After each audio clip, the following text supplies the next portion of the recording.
I was listening to a reader.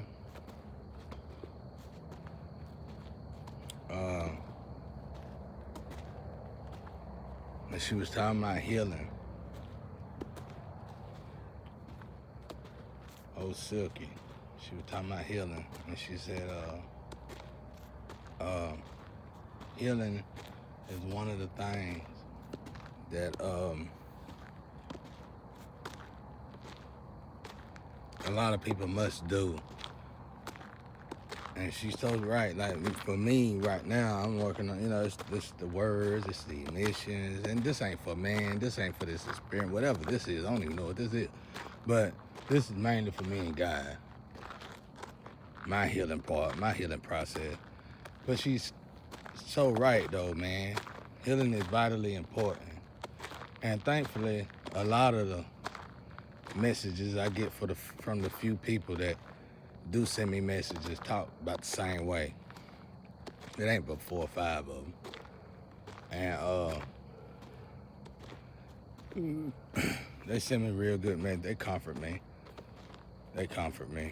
They've been going the long mile with me.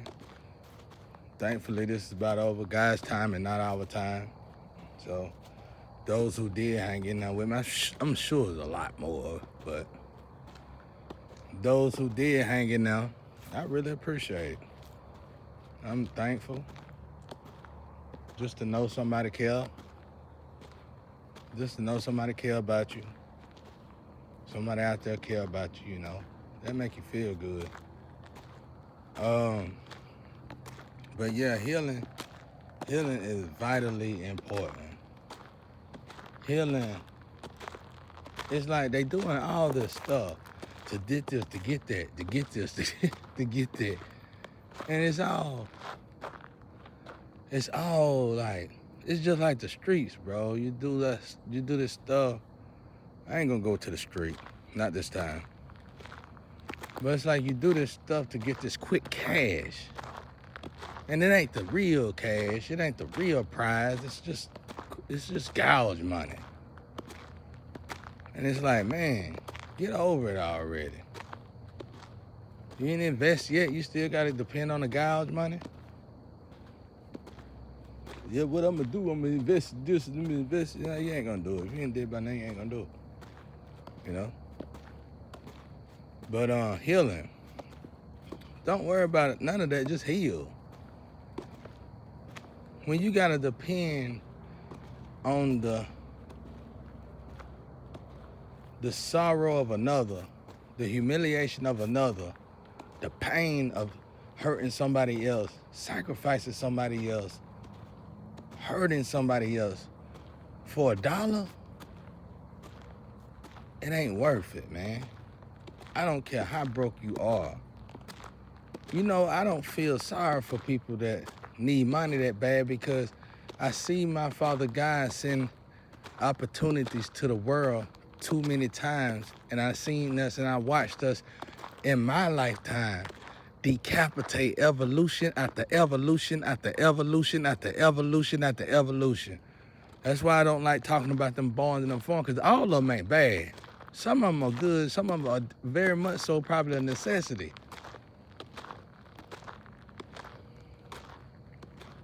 But the ones that's bad are really bad.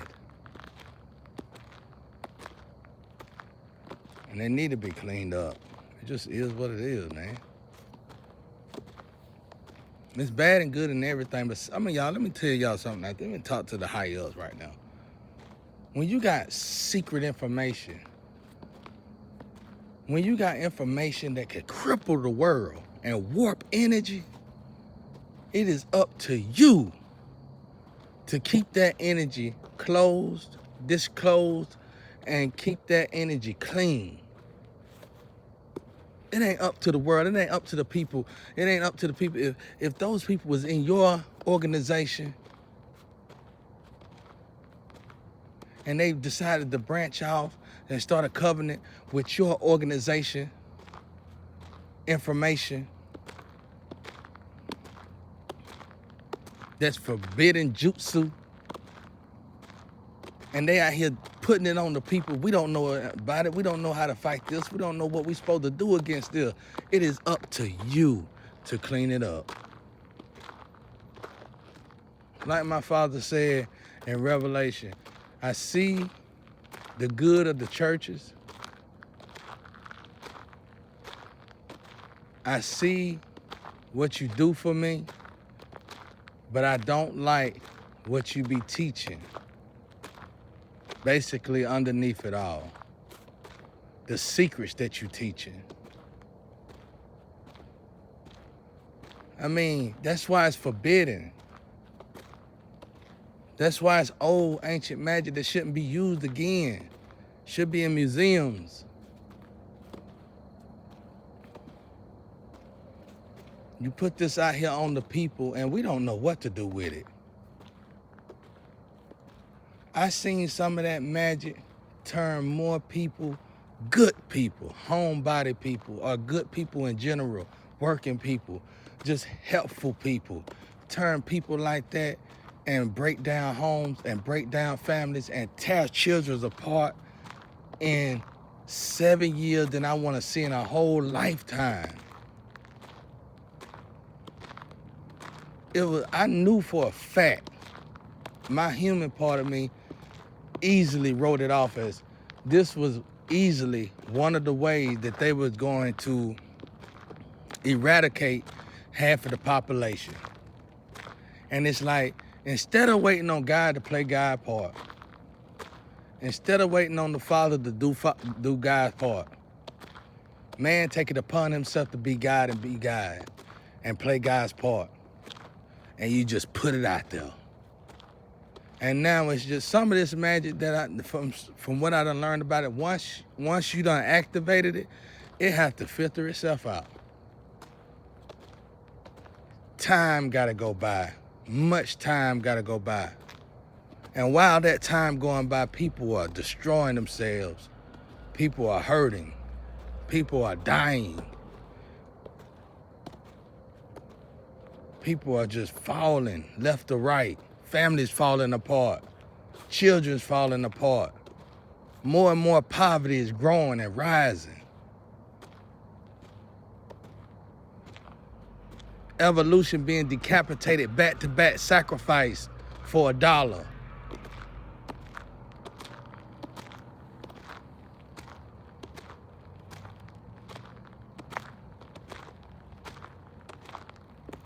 Amazing. Absolutely amazing. In the worst way. And I don't want to see it again. When this is over with, I don't ever want to experience this again. I know it's there. I know it lives amongst us, but I hope God take me far away from it. Because something like that may be here. Or God might just alleviate it. God might just get rid of it, eradicate it, get rid of it, period. But if he don't, you got to take yourself out. You and your family. You got to unplug from the world. That's why I said, I don't mean to say junkies. I don't mean to say stuff like that. I don't really got the words for it, though. I mean, they was attacking me. You call me a junkie. When I was out here in these streets, you call me everything but the child of God, and I was trying. I was trying to do better. And no matter what, if I did one thing, you know, I've been in situations where people live the drugs. You can't tell the difference between the drug or the people. You can't tell the difference between the drug or the people. In other words, you don't know which one the drug, the human or the drug. But that person will see me do a drug, and automatically, it could be a group of them, and automatically I'm the junkie.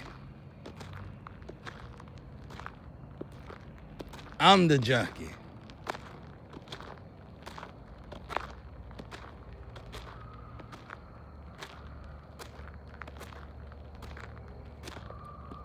I'm the junkie, you know what I'm saying? It's amazing, bro. People, oh, you know, you just, no, I love my life.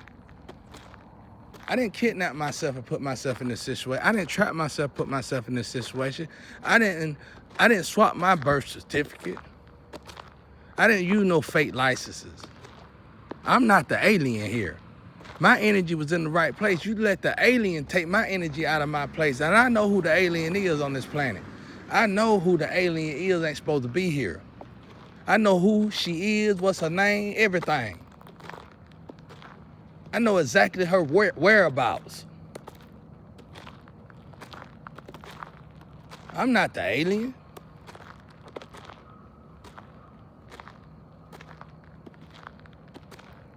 I know who got genes on this planet that shouldn't be here.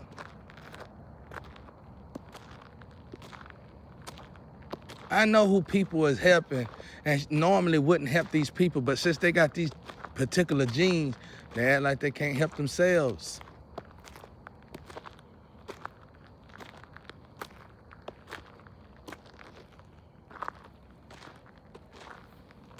But yeah, like she said, heal.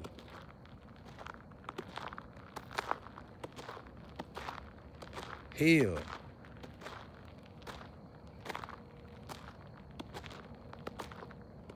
Heal. It take hard work to heal. Hard work. Take dedication. Not giving up on oneself. Loving God. Truly loving God. More than you love yourself. Depending on God. Having faith in God. Faith is so hard. Faith is a hard lady to deal with.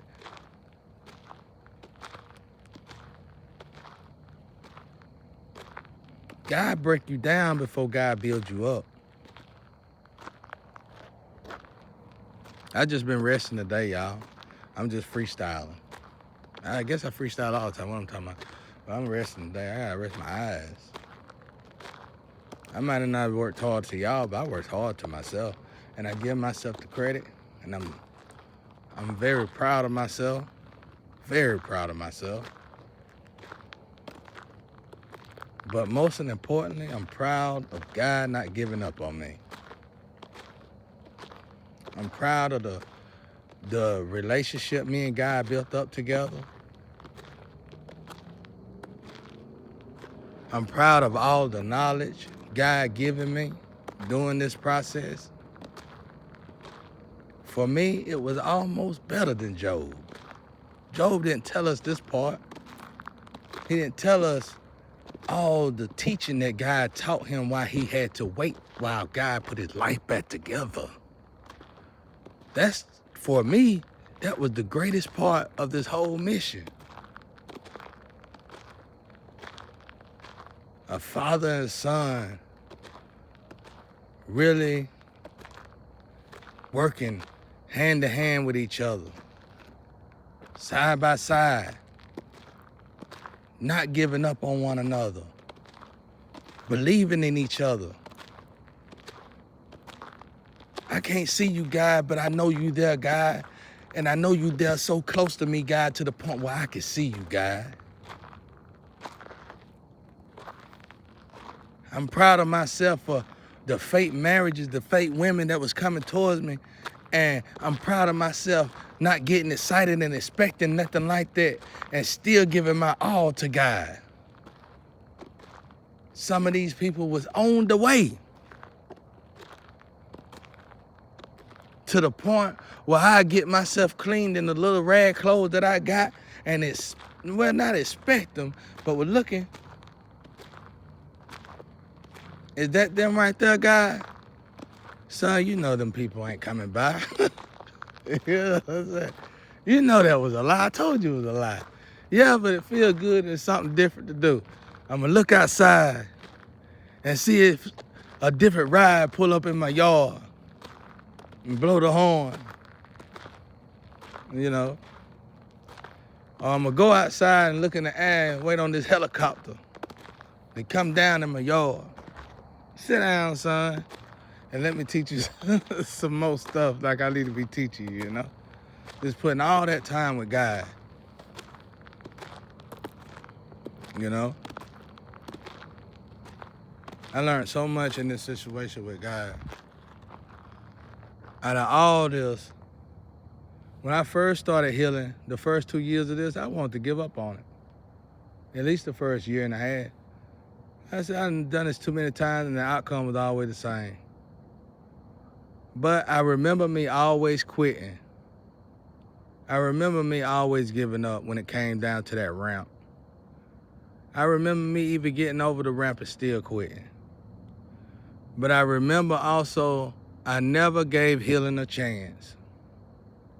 I was always expecting, I'm healed, why ain't I got a job? I'm healed, why ain't I got money? I'm healed, why ain't I got friends? I'm healed, why ain't I got a lover? I'm healed, why am I still alone? So I quit. But this time, I said, I'm not gonna quit. And God told me, he said, I make you a promise, son. Every day you alone and you still giving me your all, I'm gonna bless you. I'm gonna give to you. I'm gonna give you. In other words, when gifts was coming to me and going to somebody else, these particular gifts can't go to nobody else. God gave me his jacket. I shared God's thoughts. Shared messages with God. Was a conduit with God. Information that was supposed to go straight to God, I got it when God got it.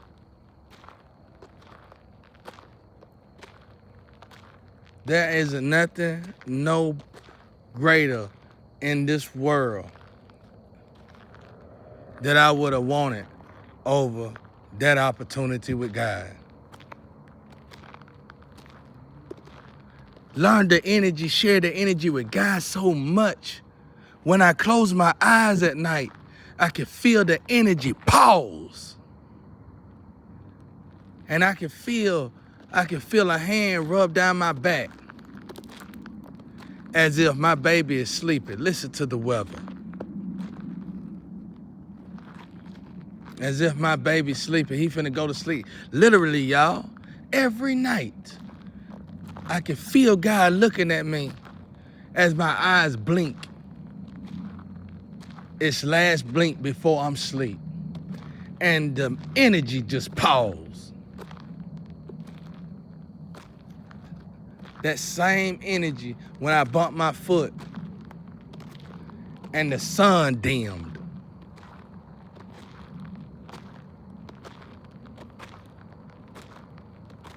That same energy that make the smoke smile and the wind wave at me.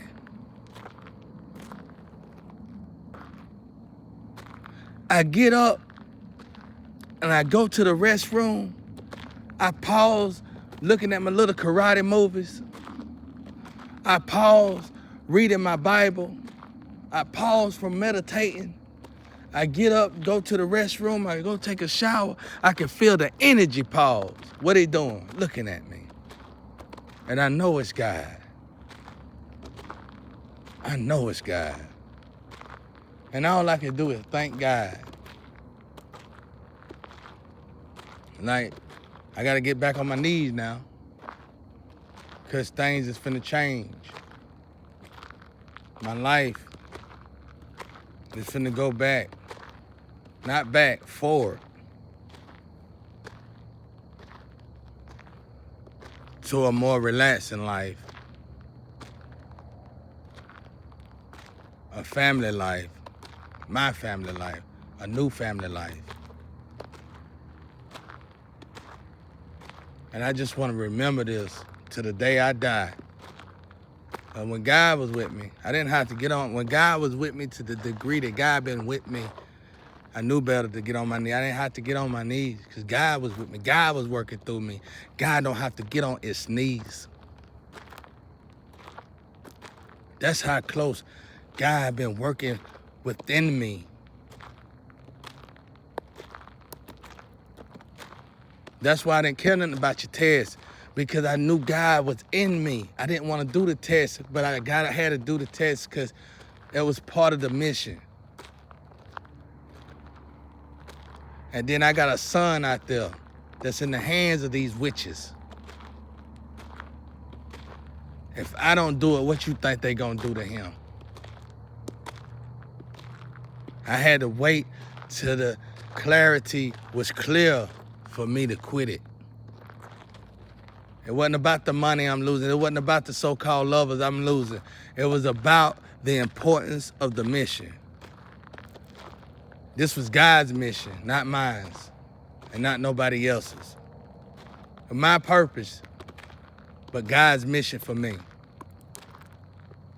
To do for fulfilling, breaking generational curses and walking into my purpose. So I was on God's time, not man time, and not my time. So, but the stuff that I share with God, the relationships that I share with God, how close I work with God. I seen a message on my computer that said, your angels want to tell you something. They got something to give you. I like messages like that, don't get me wrong. But I know they're not for me. Because in this situation, I work with God. I work with Elijah. I work with Jesus. Is it the same? I don't think it's the same. Ain't it Elijah that came to see Jesus? That's who I'm talking about.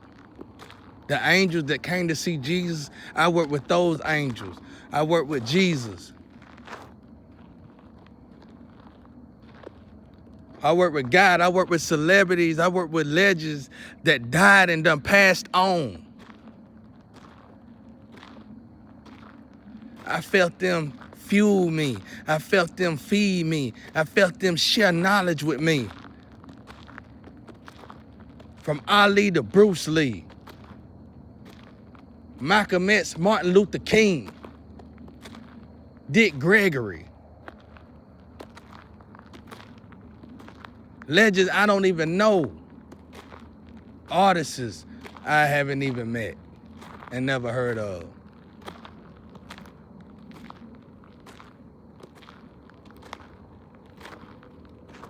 MJ, work real close with my MJ.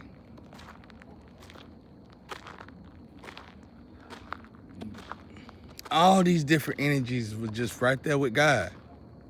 And I could tap into any one of them and any person, anytime. It was amazing.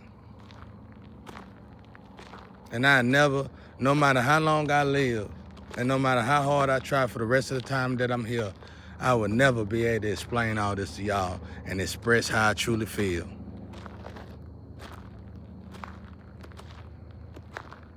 So I just want to thank God for all of this. I can never thank God enough for what he done for me. He even explained to me, because I told God I wasn't perfect or good enough, but he even explained to me the level of frequency of vibration that these vessels was, and that he was proud of me. Because normally, we don't get this far.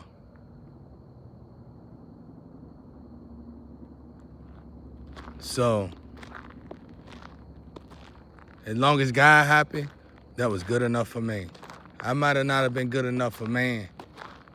And I might have not have been good enough for a lover to come see me. But I was good enough for God. And that was good enough for me. Amen.